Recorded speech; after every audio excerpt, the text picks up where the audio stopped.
There is a famous and sensitive incident in Islamic history involving a disagreement between two important figures, Hazrat Abu Bakr and Sayyida Fatima, alayhi salam.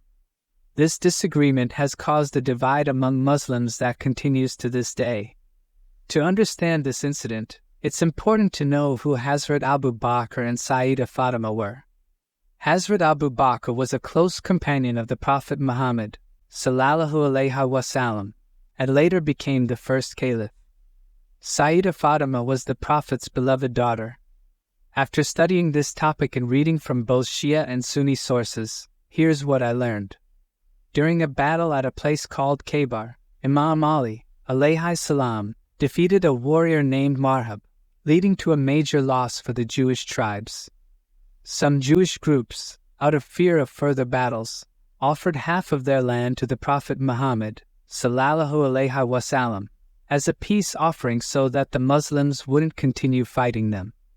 The Prophet Muhammad, sallallahu alayhi wasallam, accepted the land offer from the Jewish tribes, which meant this land was given directly to him by the Jewish people, not as a result of battle. Because of this, the land belonged only to the Prophet and not to anyone else. The Quran also mentions that Allah granted this land to His Messenger alone, a special honor. The Prophet didn't need to fight for this land or use horses or camels to conquer it. It was a gift given by Allah's will. After the Prophet's passing, Hazrat Abu Bakr, Razi Allah Ta'ala Anhu, became the first caliph.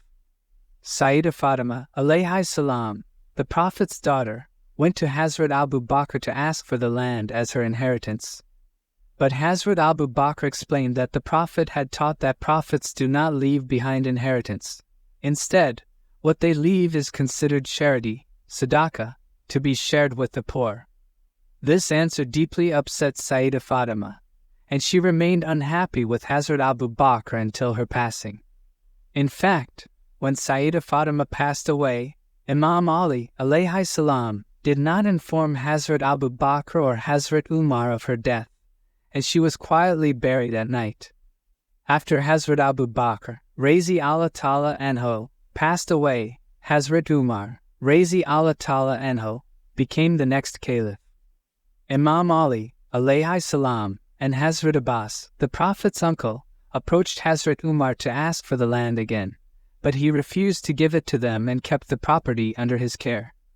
When Hazrat Umar passed away, Hazrat Uthman, Razi Allah Ta'ala Anhu, became caliph.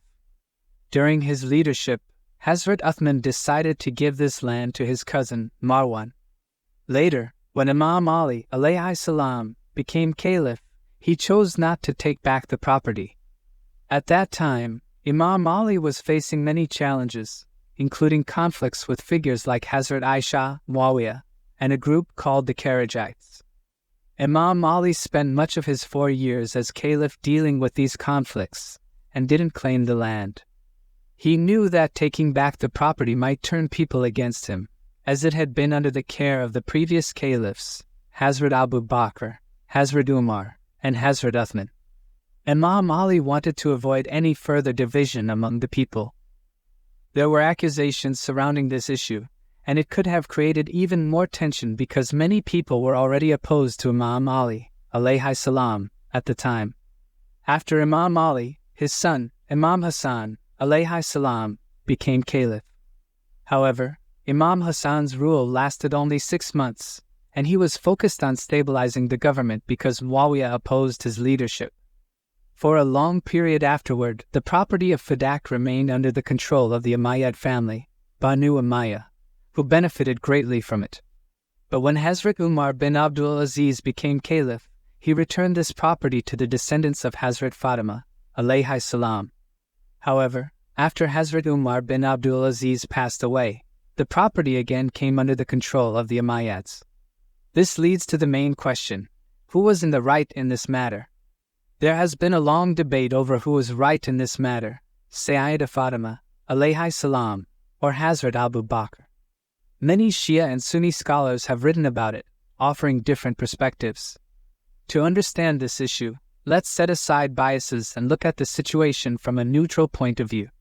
Some scholars argue that Hazrat Abu Bakr was correct because of a hadith, saying of the Prophet, which states that prophets do not leave behind inheritance. What they leave is for the community.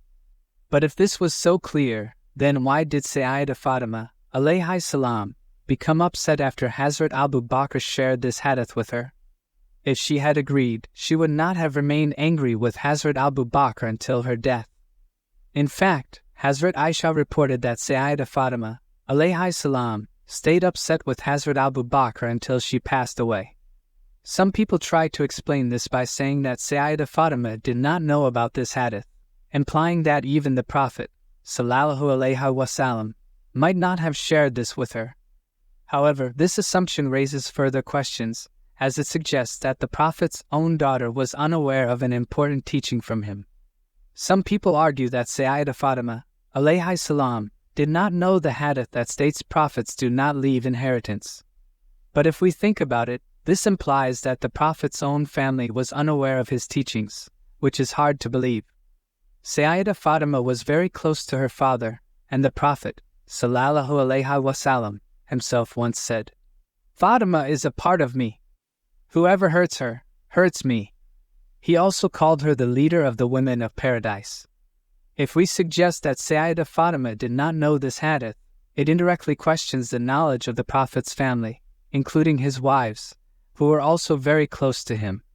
Even after Hazrat Abu Bakr, Razi Allah Ta'ala anhu, passed away, one of the Prophet's wives asked for her share of inheritance, and Hazrat Aisha, Razi Allah Ta'ala anha, shared the same hadith with her, indicating that they also may not have known about it. Some believe that Sayyidah Fatima had more knowledge in some aspects because she was the heir to the Prophet's wisdom and teachings. If inheritance rules applied differently, it raises questions on why family members weren't clearly informed beforehand. This is a sensitive topic with many views, but it's important to approach it respectfully and understand the complexities. Why did Sayyidah Fatima, alayhi salam, not only ask for her inheritance, but also Imam Ali, alayhi salam? It seems like you were not happy with the decision, which is why you didn't inform them about Sayyidah Fatima's, alayhi salam, death. Who could have more knowledge than Imam Ali? Even Imam Ali, alayhi salam, asked Hazrat Umar to return his father's land, but Hazrat Umar refused. If Imam Ali, alayhi salam, had accepted Hazrat Abu Bakr's decision, why would he ask Hazrat Umar for it? According to a hadith from Hazrat Abu Bakr, when a prophet dies, their inheritance is supposed to be given to the poor and needy. But when a prophet dies, their inheritance should go to their children, because the children of the prophet are his true successors. For example, Prophet Yaqub's, alayhi salam, successor was Prophet Yusuf, alayhi salam. Prophet Ibrahim's, alayhi salam, successor was Prophet Ismail, alayhi salam, and Prophet Dawood's, alayhi salam, successor was Prophet Sulaiman, alayhi salam. According to this hadith, the inheritance should have gone to Hazrat Abu Bakr, but Sayyidah Fatima, alayhi salam, should have received it.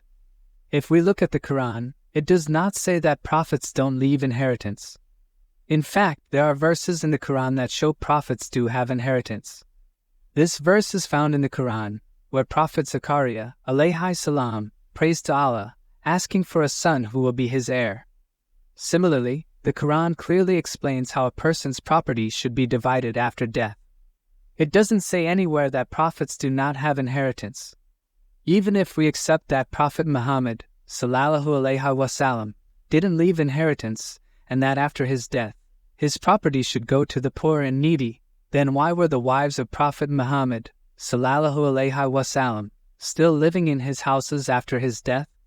These houses should also have been given to the poor, but they weren't. Hazrat Aisha, for example, continued to live in the Prophet's house until her death. So why was Sayyidah Fatima's, alayhi salam, property not given to her? In fact, Hazrat Abu Bakr, Razi Allah Ta'ala anhu, made a mistake here. Many books mention that Hazrat Abu Bakr was not aware of the inheritance rules. In one hadith from Kitab al-Amwa, Hazrat Abu Bakr himself said that he should have asked Prophet Muhammad, sallallahu alayhi wasallam, about the inheritance. This shows that Hazrat Abu Bakr made a mistake in this matter. However, It's important to note that Hazrat Abu Bakr did not use the property for his own benefit. Instead, he used it to help the poor and needy, just like Prophet Muhammad sallallahu alaihi wasallam would have done. Hazrat Abu Bakr should have given the property to Sayyidah Fatima alayhi salam. If he had done that, the Banu Umayyah, the Umayyad dynasty, would not have gained control in the way they did. By not giving the property to Sayyidah Fatima alayhi salam, they were able to use it for their own benefit. This is because Sayyidah Fatima alayhi salam was always truthful and just, and if she had received the property, it would have been used in a way that was righteous and in line with the teachings of Islam.